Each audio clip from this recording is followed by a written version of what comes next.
Real quick before anything else, hands up, I want to see how many people have actually applied for a state or a federal grant before. Okay, cool. That's kind of what I figured, and that's why I wanted to do this slot today. Now the title up here, that's not 100% accurate. You guys are all tree farmers. You know money doesn't grow on trees, but it was more interesting to me than saying like Grant Talk 101 or something like that. But there is a lot of money available to tree farmers, and if you know how to ask for it correctly, you can earn some of that money. So I wanted to just start off with who I am. I'm Pat Barsis, and according to our farm's website, I am the official tree EO of Treetop Acres.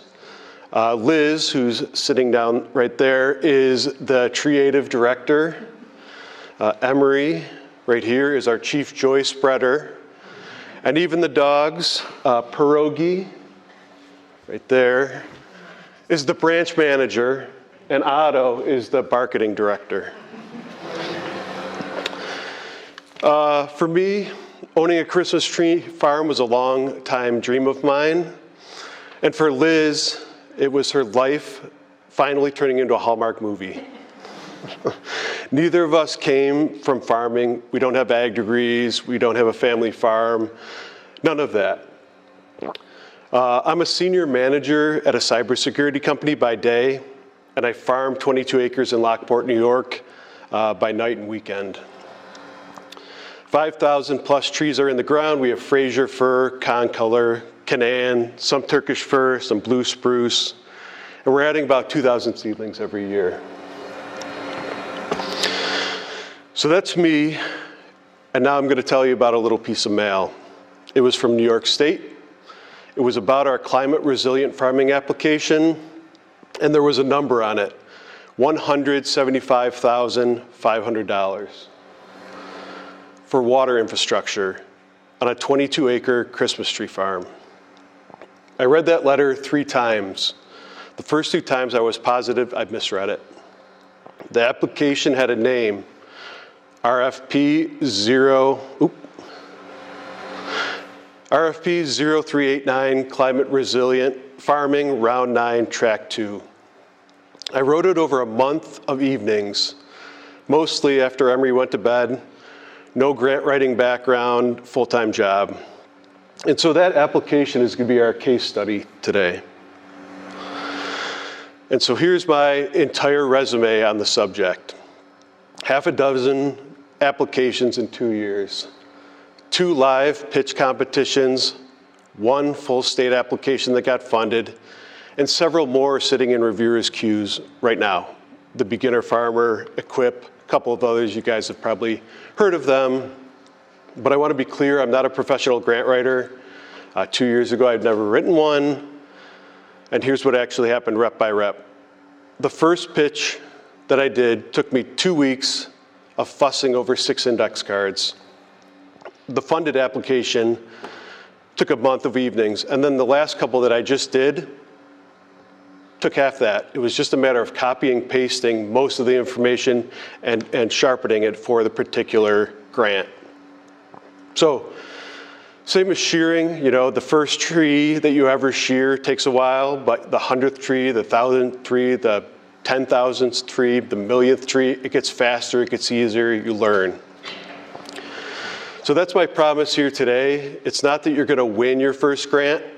It's going to be that every grant after that is going to become quicker, easier, faster, and better. So here's the timeline where you can actually see what it actually is. So there was one problem, which is our water problem, and I took 3 swings at it. So December of 2025, peak season, busiest time of year, great planning on my part. Farm Bureau State Convention, mini grant pitch competition. I got 2 minutes on the stage, judges in the room, and I aired 2 projects and made finalists with both. And then the maple guy won the grand prize. My smart irrigation pitch took honorable mention. I won $500. which is not enough to solve a water problem, but having to think through the whole project and sell it in 2 minutes, that was the best pressure test I could have asked for. Then in November, I took the same water problem and wrote the real application, climate resilient farming. Full narrative, greenhouse gas, math, and all. In March, the letter came, funded, $175,500.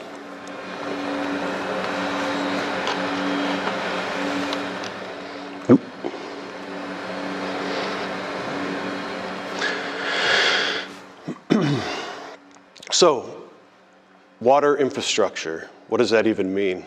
That's a budget line phrase. Nobody drives home from a summer meeting thinking about water infrastructure. Here's what it actually means. We put about 2,000 trees in the ground. Before this project, my irrigation plan was me, a couple of water totes, and buckets. Hand watering seedlings one at a time, deciding which blocks got to live. 0 stars, do not recommend.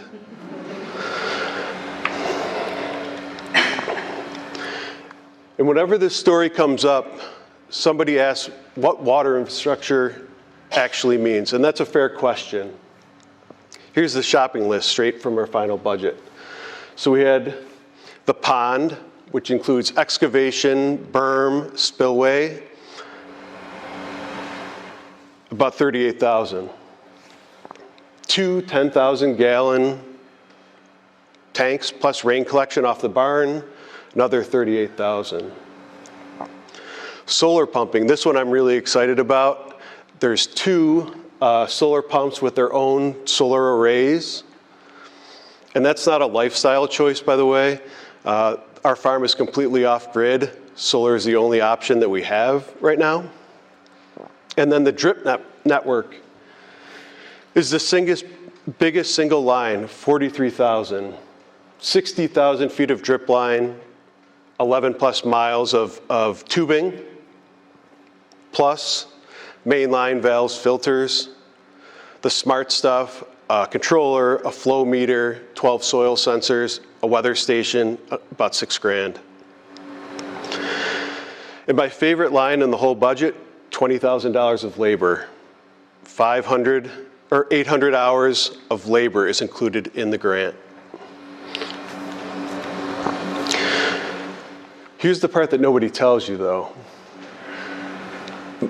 The grant takes time. Winning is the quick part. Implementing it takes some time. So this is where we are this year. In 2026, we're building the pond. A district engineer from Niagara County Soil and Water is actually finalizing the pond design right now. We survey, we permit, and the half-acre pond gets dug later this year.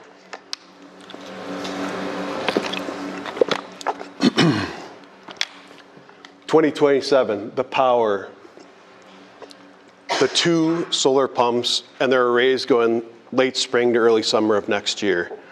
And then year 3, 2028, is the irrigation itself. Drip lines throughout every tree block, the sensors, the weather station, and a full season of tuning the schedule. Before I ever applied for anything, I talked myself out of it with these exact 3 lines. So let's just deal with them right now. I don't have time. A first application runs 20 to 30 hours of evenings. Sounds like a lot until you find out the second one takes half that, because everything that gets built is reusable. My farm is too small. That one's exactly backwards. For the beginning farmer and small farm programs, small is the eligibility. The paperwork, yeah, that's annoying. So is your first regional order, but you figure it out. You keep the templates, and it's never that bad again. So stick with me. By the end of this session, you'll have seen the whole application. Okay, so part 1, where the money actually is. I have 5 programs, not 50, 5. These are the ones that actually fund tree farmers in New York. I've used some, applied to others, and dug into the rest for our own farm. One thing we're settling first, is this money even real?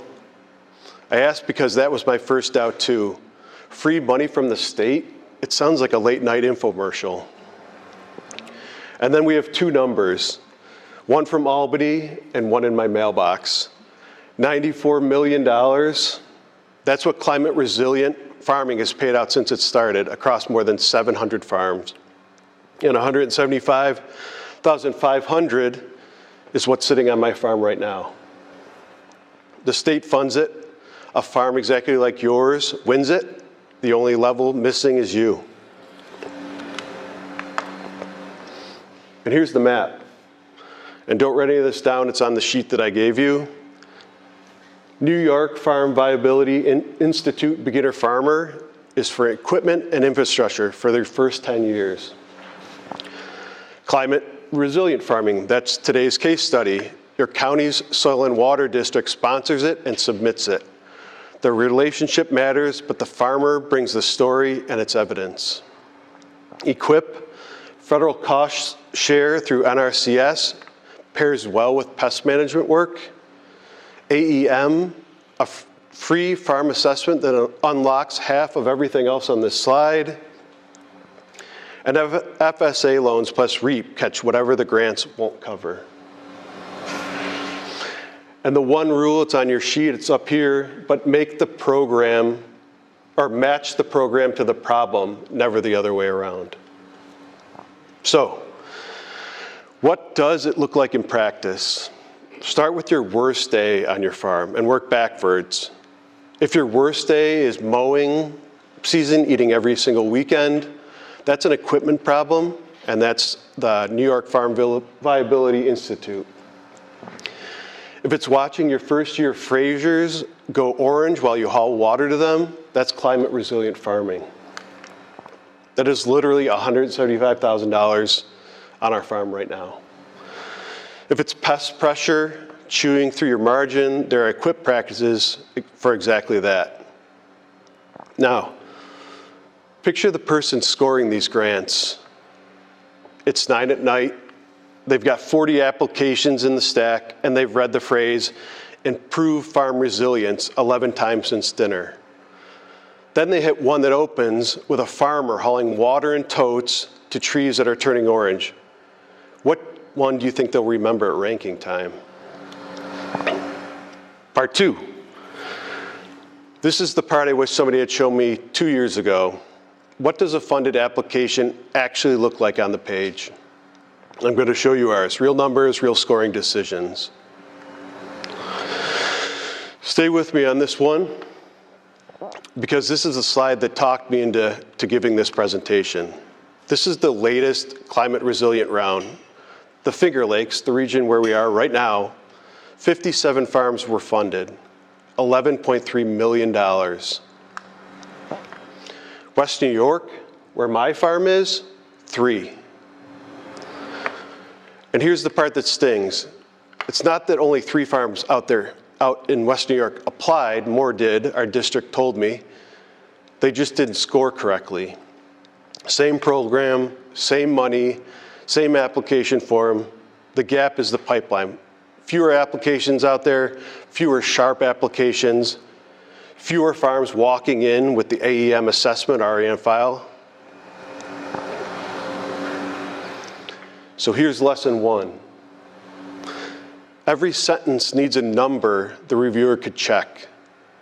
These are actual lines from our application. 2,020,000 gallons of water storage, the 2 million gallon pond plus the 2 water tanks.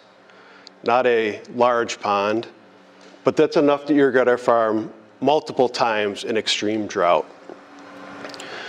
24.2 metric tons of CO2 equivalent reduced per year. And here's the trick with that one.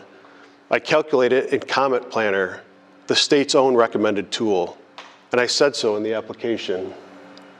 When you use the reviewer's own calculator, they can't argue with your math.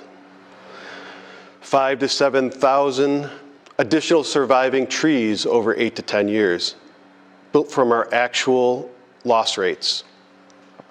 And 1,440 gallons of diesel a year we never burn, because the pumps run on sunshine. Lesson 2. Before I wrote a single word, I printed the RFP and went hunting for points. Because nobody reads these grants like essays. They score them like exams. 3 things I found. First, one question. Is the farm a new participant or a beginning farmer? Was worth 5 points all by itself. 5 points for a checkbox. I qualified, so that fact showed up early where nobody could miss it.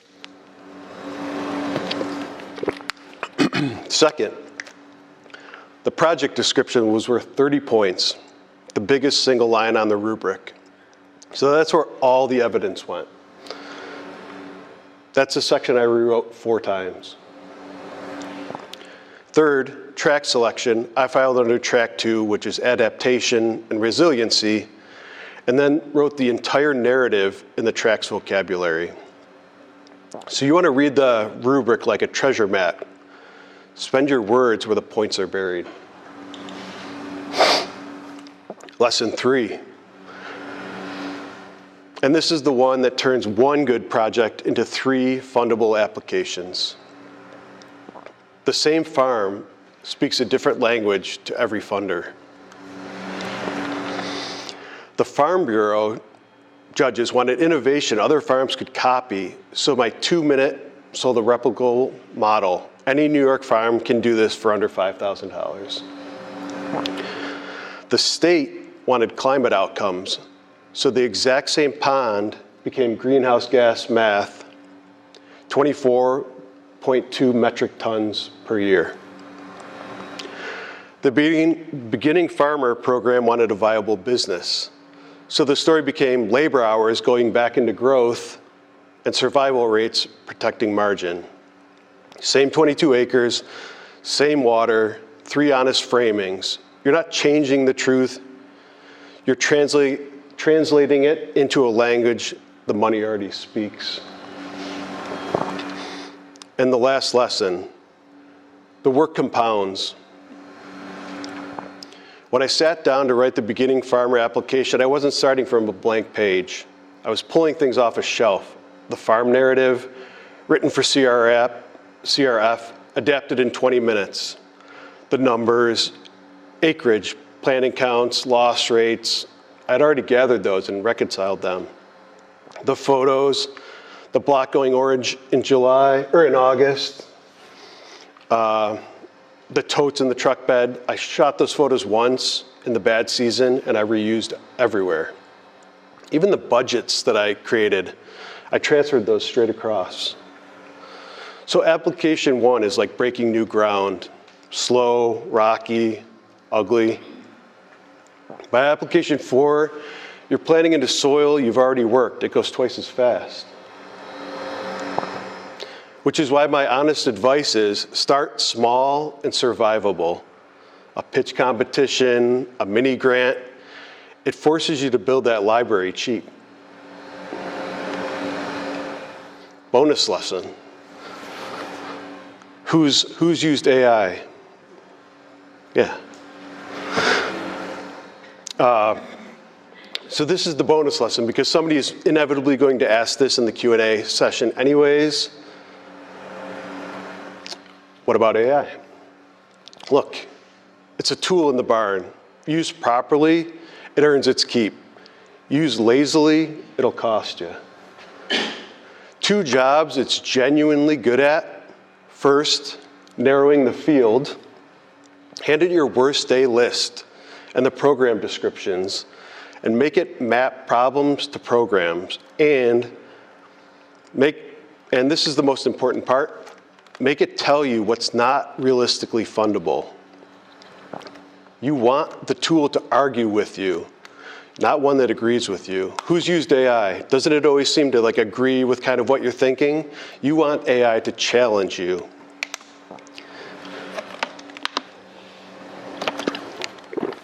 Second, pressure testing.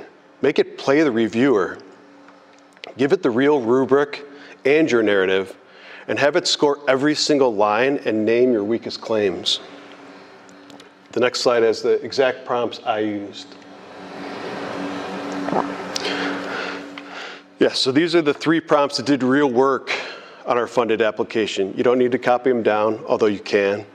Full versions are on the sheet I handed out, but the reviewer, paste in the scoring rubric in your narrative and have it score every single line and name your weakest claims. Mine caught a claim I'd stopped seeing after I had written it 4 times. The skeptic, it's 1 sentence. Argue against funding my application. Be specific and unsentimental. Fair warning, it's going to hurt your feelings a little bit, but that's the point. And my favorite, the anti-slop pass. List every sentence with no checkable fact or number. Don't rewrite them, just list them. The fixing is your job. The fixes come out of your records, not the AI. Now the flip side, is everybody familiar with AI slop? If not, I'm going to talk about it. But AI slop won't win you a grant. The people scoring these grants are reading hundreds of applications right now. And the growing stack of them read beautifully and say absolutely nothing. Reviewers have learned the tells, and you should know them too. Let me read you just one, and you tell me if you've seen it. Our farm is deeply committed to sustainable water management practices that will enhance resilience for generations to come. Beautiful. Says nothing. Could be any farm in the state. There's not one fact in there you could check. Now the funded version of the same idea. 2.02 million gallons of storage. Our worst case season needs a fraction of that. Last August we lost trees anyways because the water was in a creek, not in a pine.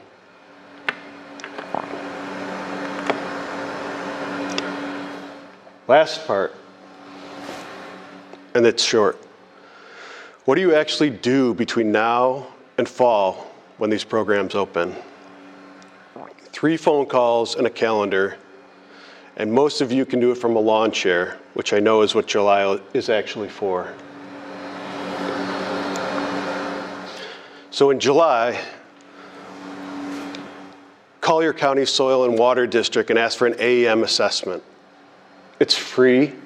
Someone walks your farm, and that document becomes your on-ramp to climate resilient farming. EQIP, basically everything. It's the cheapest, highest leverage phone call in agriculture, and almost nobody makes it. August, call Cornell Cooperative Extension and your Farm Bureau rep and ask them one question. What's opening this fall? They'll know before the websites do. September, build a 1-page grant calendar. Those and letters you can gather in the off-season. Actually, let's do the first one right now. Phones out, open reminders.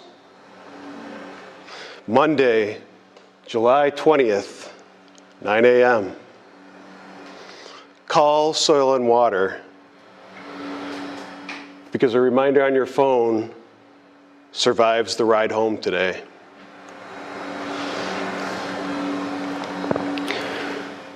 So everything that I've talked about is on the sheet that I handed out. There's also a QR code that takes you to a page on our Tree Farms website with some additional resources. Sorry, I just wanted to show some pictures. I didn't know this one. Surprise. Okay. So, sure.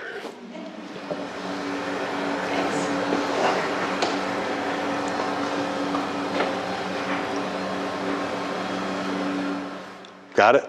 Yeah. Okay. All right, so remember at the beginning I asked who had applied for a grant?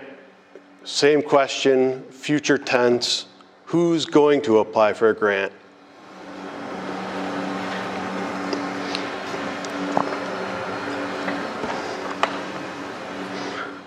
The farms with their hands up right now are the ones showing up in the next round's numbers. And if you guys get stuck along the way, I'm easy to find. My contact information is on the sheets. So as you know, the trees on your farm take 8 years, sometimes 10, sometimes more. The grant application takes 25 hours. My suggestion is planting both of them. We are the most patient business owners in America. We put something in the ground and wait most of a decade to find out if it worked. The grant application is the least patient thing we'll ever plant. It pays out in one season. Thank you.